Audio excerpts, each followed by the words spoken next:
Chiếc mũ hổ. Tác giả minh họa Hong Yong-woo. Nhà xuất bản Pori Publishing. Ngày xưa có một ông lão.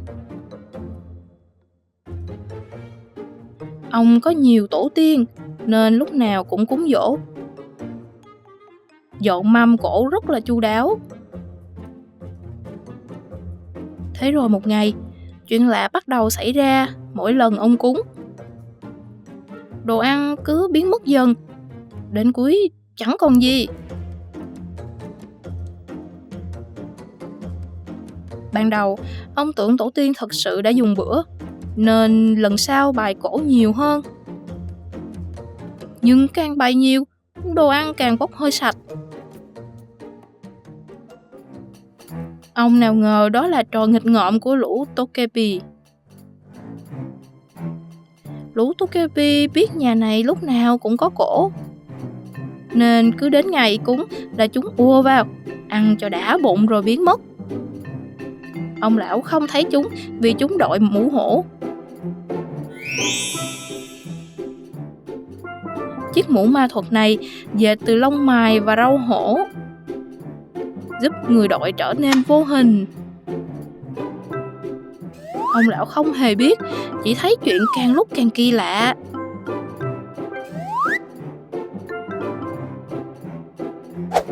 Tổ tiên chỉ ngửi hương thôi chứ, sao ăn hết được nhỉ?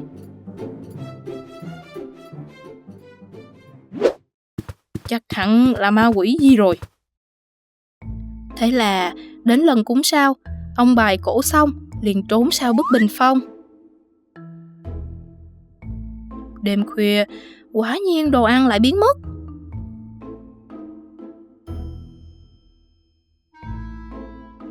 Ông không thấy ai, chỉ nghe tiếng hút rột rột, nuốt ưng ực.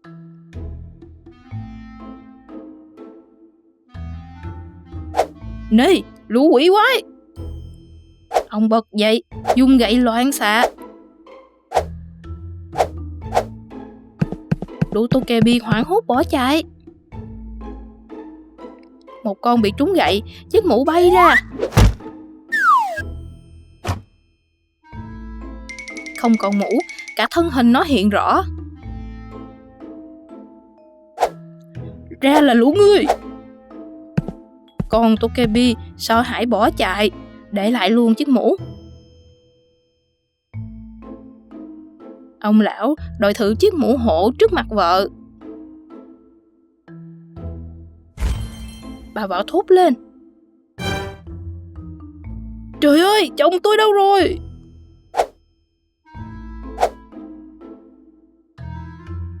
Ông lão tháo mũ ra, bà mới nói. Trời đất, ông đây rồi. À ha, chiếc mũ này là mình tàng hình.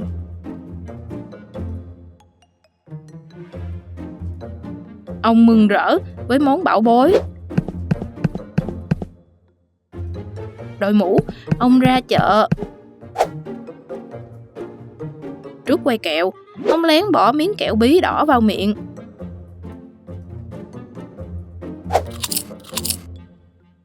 Không ai hay biết. Ông trộm vặt khắp nơi, chẳng ai phát hiện ra. Có mũ này, ta muốn lấy gì cũng được. Chào ơi, ông bắt đầu mơ chuyện trộm cắp. Từ hôm sau, ông đội mũ đi ăn trộm. Tiền bạc, của cải từ các cửa hàng này sang cửa hàng khác cứ thế biến mất. Chủ tiệm náo loạn. Tiền hàng biến mất trước mắt, mà chẳng thấy kẻ trộm thật sự đáng sợ. Ngày qua ngày, ông trộm hết. Tiền của chất đầy như núi trong nhà. Chiếc mũ hổ làm ông giàu chỉ sau một đêm. Sáng nào cũng vậy, ông thức dậy là ngứa ngáy muốn đi ăn trộm. Người cựa quậy, tay rạo rực. Những ngày họp chợ, ông ấy chạy như chớp ra chợ. Sau một chuyến trộm lớn, ông đói bụng. Ông ghé quán ăn, nhưng tàn thuốc của người ngồi cạnh rơi trúng chiếc mũ của ông, để bên cạnh. Ôi không! Ông dập lửa, nhưng mũ cháy thủng một lỗ bằng đồng xu. Về nhà, ông nhờ vợ vá lại bà Khâu một miếng vải đỏ tươi. Từ đó, đội mũ, ông vẫn vô hình, nhưng miếng vải đỏ cứ lơ lửng. Đi đâu, miếng vải đỏ cũng phấp phới. Dân làng kháo nhau, thấy vải đỏ bay là có trộm gần đó. Ông lão chẳng biết gì. Một hôm, ông lẻn vào cửa hàng. Chủ tiệm thấy miếng vải đỏ phấp phới. À ha, chính là ngươi. Xem đây. Ông chủ quật mạnh cây tẩu dài. Chuyện gì có thể xảy ra đấy? Chiếc mũ hổ văng ra. Ông lão lộ nguyên hình. Đồ ăn trộm, bắt được ngươi rồi. Ông lão bị đánh một trận và bị đuổi ra khỏi làng. Chủ tiệm đốt luôn chiếc mũ hổ.